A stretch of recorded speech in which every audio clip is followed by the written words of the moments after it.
बिस्मिल्लाहिर्रहमानिर्रहीम। अस्सलाम वालेकुम। Welcome to my YouTube channel. उम्मीद है आप सब लोग बिल्कुल ठीक होंगे।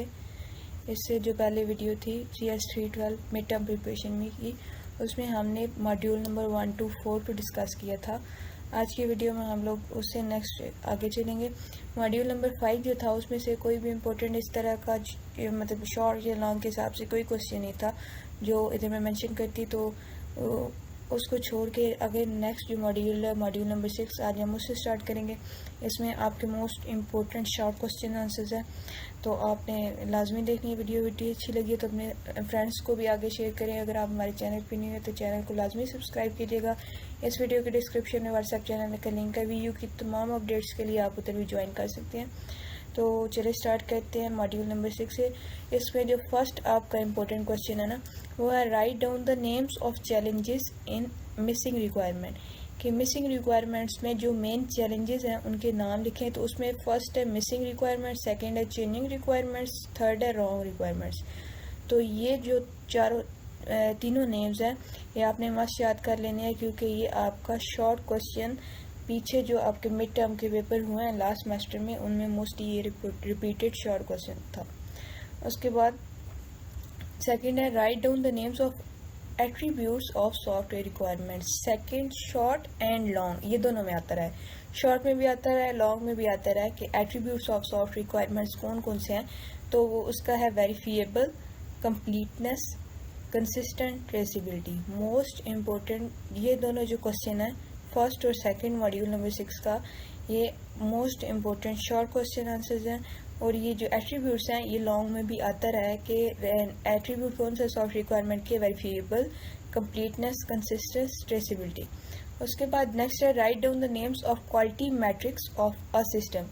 कि एक सिस्टम के क्वालिटी मैट्रिक्स कौन कौन से हैं। तो उसमें रिलायबिलिटी, रिबर्टनेस, यूज़र फ्रेंडलीनेस। तो ये तीनों आपने करने हैं मैट्रिक्स। उसके बाद जो आपका मॉड्यूल नंबर 7 है ना, वो आपने हैंड और उससे करना है। वहाँ पर आपको मिलेंगे जो से इम्पोर्टेंट CODD रूल्स है ना, मैं आपको यहाँ पे दिखा देती हूँ। वो आपके मोस्ट इम्पोर्टेंट इनके, क्योंकि उन्होंने कोई भी रूल दिया होता है तो कहते हैं कि CODD का कौन सा रूल है, तो आपने वो यहाँ से देख लेने। ये देखें रिलेशनल डेटाबेस इस टॉपिक का नाम है। तो यहाँ पर देखिए Codd rule number 1 the information rule. तो वो कहते हैं भाई या फिर फर्स्ट रूल लिख दें या सेकंड रूल लिख दें, थर्ड रूल लिख दें। तो ये आपने मेरे ख्याल से 10 हैं या 11 हैं, तो आपने ये लाजमी याद कर लेने हैं क्योंकि ये इम्पोर्टेंट हैं। 12 रूल है, 12 रूल ये आपने लाजमी याद कर लेने हैं। तो आगे चलते हैं। उसके बाद है आगे उधर से आपने वो रूल्स याद करने हैं। नेक्स्ट है डिफाइन डेटाबेस स्कीमा। ये इसी का मॉड्यूल का शॉर्ट क्वेश्चन आंसर है। Database schema is a group of related database objects such as table, indexes, triggers and concentrate.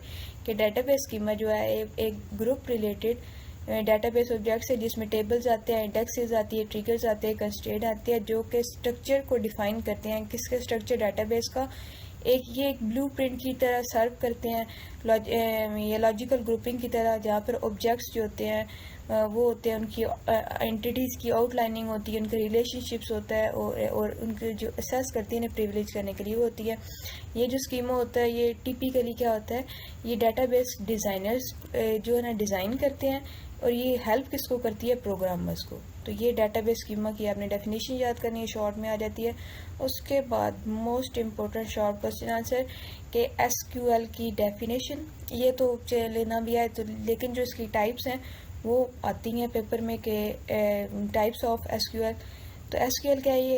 ये इसकी जो एब्रीवेशन है स्ट्रक्चर क्यूरी लैंग्वेज, ये आपकी MCQs में भी आती है कि SQL stand for structure Curie language. एक स्पेशल पर्पज प्रोग्रामिंग लैंग्वेज होती है जो डिज़ाइन होती है मैनेज करने के लिए डाटा को, किस में? रिलेशन डेटाबेस मैनेजमेंट सिस्टम में, और इसको कंसिडर किया जाता है डिक्लेरेटिव लैंग्वेज। ये भी आ सकता है कि SQL को कैसे कंसिडर किया जाता है, तो वो किया जाता है डिक्लेरेटिव लैंग्वेज पे।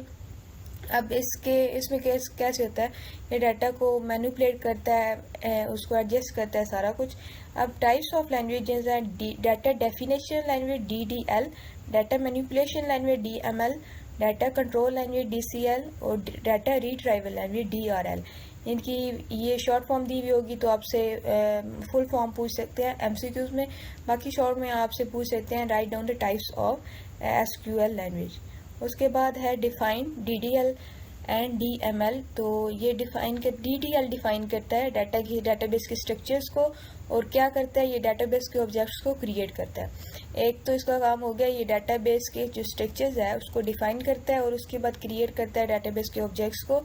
अब ये जो कॉमन DDL कमांड स्टेटमेंट्स है ना, ये आपने लाजमी याद कर लेनी है, क्योंकि आपसे पूछ सकते हैं शॉर्ट में कि आप DDL की कमांड स्टेटमेंट्स लिखो, या फिर आपको MCQs में ये तीनों दिए हुए होंगे और कोई साथ एक और दिया हुआ होगा, वो पूछ रहे होंगे कि इनमें से कौन सी DDL की कमांड नहीं है, या फिर कोई ऊपर स्टेटमेंट दी हुई होगी और मिक्स करके दी हुई होंगी और पूछे जाएंगे कि DDL क्या है, DDL की कमांड ये स्टेटमेंट कौन सी है।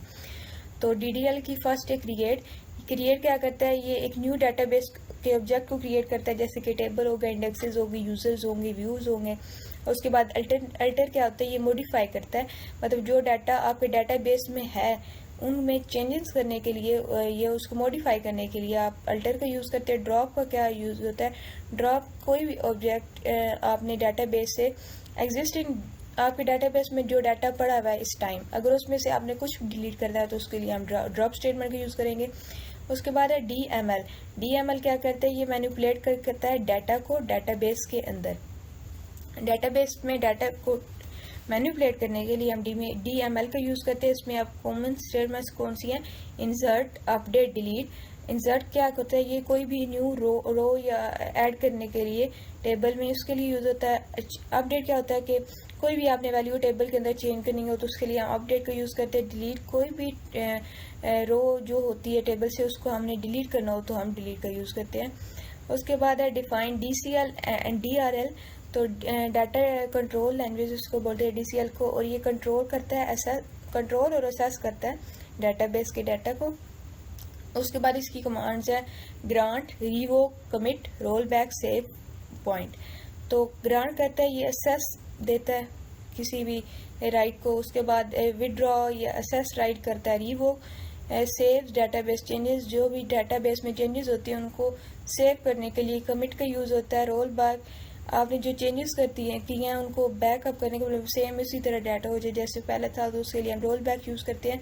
और सेव पॉइंट करता है, ये एक ब्रेक पॉइंट्स को या पार्शियल रोल बैक के लिए यूज़ होता है। उसके बाद डाटा रीट्राइवल लैंग्वेज में DRL, ये डाटा को रीट्राइव करता है डाटाबेस से, और इसमें जो कॉमन यूज है ना वो सिलेक्ट, इसमें सिर्फ एक कमांड है सिलेक्ट, जो अलाउ करती है स्पेसिफिक टाइप ऑफ इंफॉर्मेशन को कि वो रिट्राइव हो सके। उसके बाद नेक्स्ट हमारे पास मॉड्यूल नंबर 8 है। उसमें हमारे पास है write down common component of ERD के कोई भी कॉमन से कंपोनेंट लिख दो तो एंटिटी एट्रीब्यूट रिलेशनशिप। ये भी इंपॉर्टेंट आपको शॉर्ट क्वेश्चन है कि कंपोनेंट ऑफ ERD कौन से हैं, तो वो है एंटिटी एट्रीब्यूट रिलेशनशिप। तो ये आपका यहाँ पर मॉड्यूल नंबर 8 ख़त्म हो गया। मॉड्यूल नंबर 8 में भी आपको सिर्फ एक ही इंपॉर्टेंट क्वेश्चन था जो मैंने यहाँ पर आपको साथ डिस्कस कर दिया। अब ये है मॉड्यूल नंबर 9 में ना सिनेरियोज है बेसिकली, और ये सिनेरियो आपके लॉन्ग क्वेश्चंस में आते हैं और लास्ट टाइम भी मिड टर्म में आए हुए थे उन्होंने। अब यहाँ पर ये सिनेरियोज में उन्होंने बताया कि एंटिटीज़ को आप एक्सट्रैक्ट करो। अब एंटिटीज़ क्या होती हैं, ठीक है, एंटिटीज़ कोई भी जो काम कर रहा है, मतलब किसी चीज़ जगह का नाम हो गया, बंदा हो गया, कोई आदमी होगा जो काम कर रहा है, तो उसको हम क्या कहेंगे कि एंटिटीज़ है। अच्छा, अब उन्होंने ये एक पैराग्राफ ऊपर पेपर में भी ऐसे ही होगा, उन्होंने ऊपर एक पैराग्राफ दिया हुआ होगा और नीचे उन्होंने पूछा होगा इनमें से एंटिटीज़ कौन कौन सी है। अब बिल्डिंग, ये किसी की जगह का नाम है, ये क्या होगी एंटिटी। उसके बाद अपार्टमेंट, ये भी एक जगह का नाम है, ये भी हो गया आपकी एंटिटीज़, ठीक है। और उसके बाद कस्टमर, ये एक इंसान है, कस्टमर फीमेल हो सकती है, मेल हो सकती है, वो भी आ गया इसमें। फ्लोर भी आ गया एंटिटीज़ में, और रिसिप्ट्स भी आ गई आपकी एंटिटीज़ में। तो आपने एंटिटीज़ और एट्रीब्यूट में डिफरेंस लाजमी रखना है कि वो क्या क्या होती है। नेक्स्ट मेरे पास है प्राइमरी की क्या होती है। प्राइमरी की होती है यूनिक आइडेंटिफायर, जो हर रिकॉर्ड के लिए जो भी रिलेशन टेबल में होता है, और ये यूज़ होता है रिलेशनशिप को इस्टेब्लिश करने के लिए एक टेबल में, और कंपोज करता होता है ये 1 और मोर कॉलम्स के साथ। और मैं ये एक इसकी मेन बात है कि प्राइमरी की में नल वैल्यूज़ नहीं होती, ये श्योर होता है कि उसमें कोई ना कोई वैल्यू हो। उसके बाद जो नेक्स्ट है डिफाइन सुपर की। तो सुपर की क्या होती है? Super key is a set of attributes और column in a table that uniquely identify each row और टपल। कि सुपर की सेट ऑफ एट्रीब्यूट्स होती है, कॉलम होती है जो यूनिकली आइडेंटिफाई करते किसी भी रो को।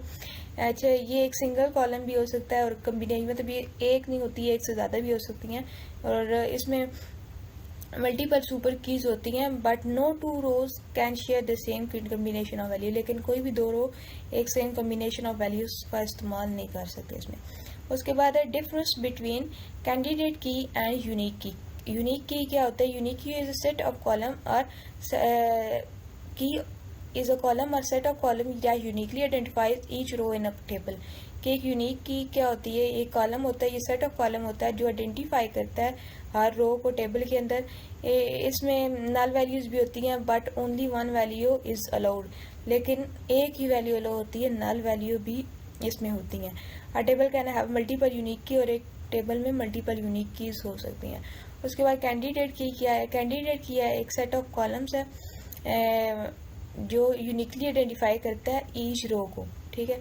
और and is a potential primary key, और ये पोटेंशियल प्राइमरी की भी होती है, इसमें कोई नल वैल्यू नहीं होती और इसमें मल्टीपल कैंडिडेट की हो सकती हैं, लेकिन but only 1 can be chosen as the primary key, लेकिन उनमें से एक ही प्राइमरी की को चूजन की जा सकती है।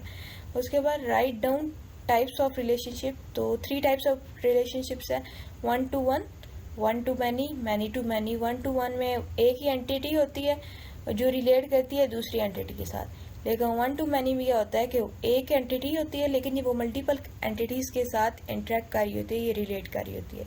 मैनी टू मैनी में एक तरफ भी मल्टीपल एंटिटीज़ होती है, दूसरी मल्टीपल एंटिटीज़ होती है और वो आपस में रिलेट कर रही होती है। नेक्स्ट आपका क्वेश्चन है डिफाइन कास्केडिंग।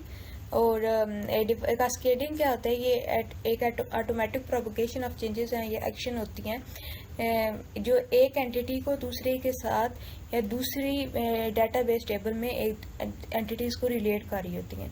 अच्छा, डेटाबेस में रिलेशनशिप में एक कास्केडिंग अपडेट होता है और एक कास्केडिंग डिलीट होता है। कास्केडिंग अपडेट क्या होता है कि when a change is made to a primary key or foreign key, the change is automatic propagated to related tables.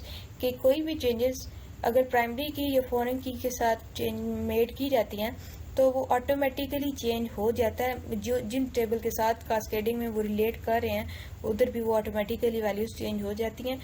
उसके बाद कास्केडिंग डिलीट है, ये व्हेन रिकॉर्ड इज डिलीटेड, जब एक रिकॉर्ड डिलीट होता है तो रिलेटेड वो ही रिकॉर्ड जो दूसरे रिलेटेड टेबल में होता है वो ऑटोमेटिकली उधर से भी डिलीट हो जाता है।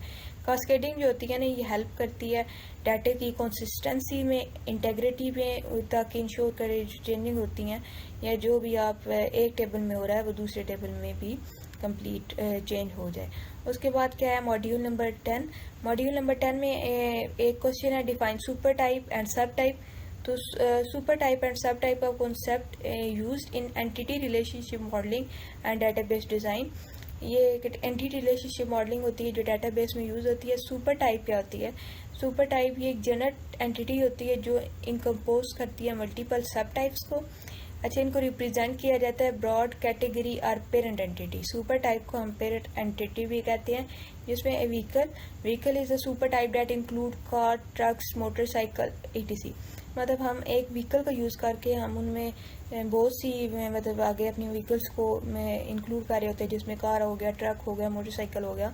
उसके बाद क्या है सब टाइप एक स्पेसिफाई करते हैं एंटिटी को, दैट इज अ सबसेट। वो क्या था? वो सुपर टाइप थी, वो मल्टीपल सब टाइप्स था। तो ये सब सेट है सुपर टाइप्स का। तो इसमें रिप्रेजेंट करता है ये स्पेसिफिक कैटेगरी, और ये इसको हम कहते हैं चाइल्ड एंटिटी, उसको हम कहते थे पेरेंट एंटिटी। अब इसमें कार है, कार इज अ सब type of the super type vehicle. के व्हीकल की ये क्या है? सब टाइप, क्योंकि मैं व्हीकल्स में सारे कार्स आ रहे थे, ट्रक्स आ रहे थे, मोटरसाइकिल आ रहे थे।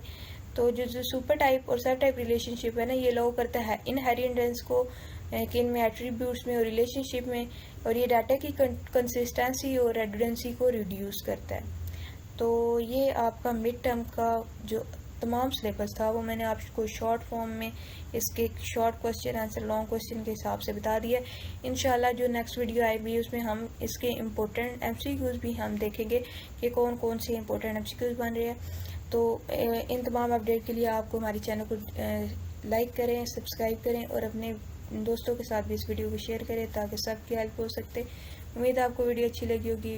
वीडियो अच्छी लगी है तो लाइक करें, चैनल को लाजमी सब्सक्राइब कीजिएगा। अल्लाह हाफिज़।